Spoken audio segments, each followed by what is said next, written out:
Hello friends, welcome back to my channel Anjali crash course आसान है। आज का हमारा टॉपिक है प्रोविजंस एंड रिज़र्व, जिसमें बहुत सारे स्टूडेंट को प्रॉब्लम होती है कि प्रोविज़न क्या है और रिज़र्व क्या है। तो चलिए विदाउट वेस्टिंग अ टाइम हम लोग स्टार्ट करते हैं, इसको अच्छे से समझते हैं। तो प्रोविज़न किसे कहते हैं? प्रोविज़न एक अमाउंट होता है जिसको हम लोग अलग से हटा के रख देते हैं और उसको हम लोग कहाँ पे चार्ज करते हैं? प्रॉफिट एंड लॉस अकाउंट में हम लोग चार्ज करते हैं। और वो हम लोग जो प्रोविज़न होता है, सपोज़ कीजिए एक एग्जांपल के तौर पे, अगर आपने कोई एसेट ख़रीदा है, ठीक है?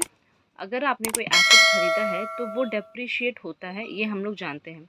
लेकिन किस अमाउंट पे डेप्रिशिएट हो रहा है ये हम लोगों को पता नहीं होता, ठीक है? कि उसका एक्चुअल डेप्रिशिएटेड वैल्यू कितना है, वो हम लोग एक एस्टिमेट कर लेते हैं कि अगर हम लोगों ने एक मशीन ख़रीदा है तो 1 साल में उसका 10% वो डेप्रिशिएट होता है। लेकिन एक्चुअली में क्या होता है वो नहीं, लेकिन टू सम एक्सटेंट वो उतना का डेप्रिशिएट हो जाता है। तो उसी का हम लोग प्रोविज़न तैयार कर लेते हैं, जिससे हम लोग को अपना बैलेंस शीट बनाने में किसी प्रकार का कोई प्रॉब्लम ना फेस करना पड़े और हमारा कंपनी का true and fair value reveal हो सके, ठीक है? तो ये हमारा प्रोविज़न का डेफिनेशन था। अब हम लोग थोड़ा बुकिश लैंग्वेज पे चलते हैं। देखिए provision, provision is an amount set aside by charging it to the profit and loss account or statement of profit and loss to provide for a known liability the amount of which cannot be determined with accuracy। अभी जो मैंने आपको बताया, अगर कोई चीज़ depreciate हो रहा है तो हम लोगों को पता होता है कि डेप्रीशिएट हो रहा है, लेकिन कितना एक्चुअल में डेप्रीशिएट हो रहा है ये हम लोग को पता नहीं होता, ठीक है? Which can not be determined with accuracy. It is charge in the profit and loss account on an estimate basis. हम लोग एस्टिमेट ही कर सकते हैं कि इतना डेप्रिशिएट हो रहा है, ठीक है? In other word, a provision is a charge against profit for the purpose of providing for any liability or loss, ठीक है? एग्जाम्पल पे हमने अभी बताया आपको डेप्रिसिएशन, उसी तरह प्रोविज़न फॉर डाउटफुल डेप्ट भी होता है। अच्छा, अब डाउटफुल डेप्ट क्या होता है? डाउटफुल डेप्ट ये होता है हमारा, सपोज़ कीजिए हम लोगों ने कुछ सामान हम लोगों ने सेल आउट किया है, ठीक है? लेकिन वो सेल आउट जो हुआ है वो क्रेडिट में हुआ है।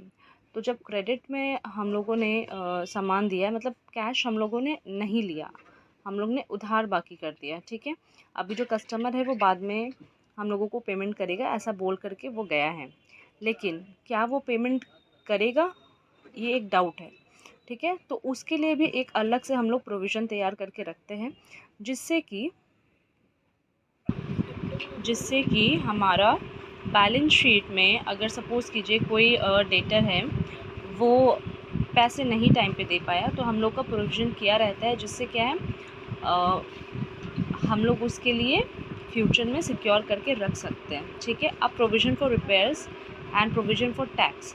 अब प्रोविज़न फॉर रिपेयर्स का मतलब क्या होता है? अब जब आपके पास मशीन है तो रिपेयर तो होगा ही, ख़राब होगा ही साल के एंड में या फिर 2 साल में, ठीक है? तो उसके लिए भी हम लोग कुछ पैसे अलग से हटा करके रख देते हैं, ठीक है? तो ये हमारा कुछ एग्जाम्पल हो गया है प्रोविज़न का। सो फ्रेंड्स, आई होप आप लोगों को प्रोविज़न का मतलब समझ में आ गया हो। अब तो फ्रेंड्स, रिज़र्व किसे कहते हैं जान लेते हैं। रिज़र्व बेसिकली एक अमाउंट होता है जो हम लोग प्रॉफिट में से निकाल के रख देते हैं, या फिर बोल सकते हैं कि प्रॉफिट का ही पार्ट होता है, जिसको हम लोग अपने फिनेंशियल पोजीशन, अपने बिज़नेस की फिनेंशियल पोजीशन को स्ट्रॉन्ग करने के लिए हटा करके अलग से रखते हैं। वो किस लिए? क्योंकि यहाँ पे मैंने स्ट्रॉन्ग वर्ड यूज़ किया है, अपने बिज़नेस को स्ट्रेंथन बनाने के लिए वो इसलिए मैंने यूज़ किया है क्योंकि जैसे कोई भी बिज़नेस कंसर्न होता है, ठीक है? तो रेगुलर बेस में कोई ना कोई एक्सपेंस उसमें लगा ही रहता है, ठीक है? आज आपका मशीन ख़राब हो गया, ठीक है? उसको रिपेयर चाहिए, या फिर कहीं आपको कुछ आइडिया आ गया, आपको अपना बिज़नेस को एक्सपैंड करना है, ठीक है? या फिर आपको डिविडेंड देना है, या फिर कॉस्ट ऑफ रिप्लेसमेंट इंक्रीज़ हो जाता है, ठीक है? ये सब पैसे बीच बीच में अगर आप अपने बिज़नेस से ही निकालते रहेंगे तो बहुत प्रॉब्लम हो जाता है। इसीलिए हम लोग क्या करते हैं, हम लोग जब हमारा बैलेंस शीट, जब हमारा प्रॉफिट एंड लॉस अकाउंट तैयार होता है, उसी वक्त हम लोग क्या करते हैं, रिज़र्व के लिए भी कुछ अमाउंट हम लोग निकाल के रख लेते हैं, ठीक है। क्योंकि फ्यूचर में हम लोगों को पता है कि कुछ भी हो सकता है, नोन और अननोन कंटीजेंसी अराइज हो सकता है जो बाधक हो सकता है। इसलिए वो बाधक को हटाने के लिए हम लोग क्या करते हैं, हम लोग उसको अपना बिजनेस का फिनेंशियल पोजीशन स्ट्रेंथन करने में उसको कन्वर्ट कर देते हैं, ठीक है। तो आइए बुकिश लैंग्वेज में जान लेते हैं क्या होता है। Reserve are the amount set aside of profit. It is an appropriations of profit or accumulated profit to strengthen the financial positions of the business. Reserves are not set aside to meet a liability or depreciations in the value of asset. ठीक है, reserve हम लोग liability और depreciation के लिए नहीं निकालते, but is set aside to meet known or unknown contingency that may arise in future. Examples are general reserve, reserve for expansions, reserve for equalizations of dividend, reserve for increased cost of replacement, etc. अब यहाँ पे एक point यहाँ पे है, देखिए, it is important to note that if the amount equal to the reserve is invested in outside security, the reserve will be named as reserve fund, ठीक है। But if there are no specific investment, it will be not be called as reserve fund but a reserve. तो बोला गया है कि अगर reserve बाहर के सिक्योरिटी में इन्वेस्ट हो रहा है तो उसको हम लोग क्या बोलते हैं, रिजर्व फंड।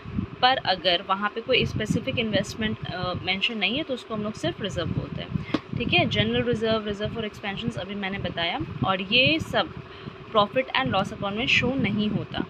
तो फ्रेंड्स, आई होप आप लोगों को प्रोविजंस एंड रिजर्व का मतलब समझ में आया हो। किसी प्रकार का कोई डाउट हो तो प्लीज़ कमेंट सेक्शन में कमेंट करके बताइए, और अगर मेरे एक्सप्लेनेशन से आप लोगों को कुछ फ़र्क पड़ता है then do share, like and subscribe to my channel, and thank you for watching.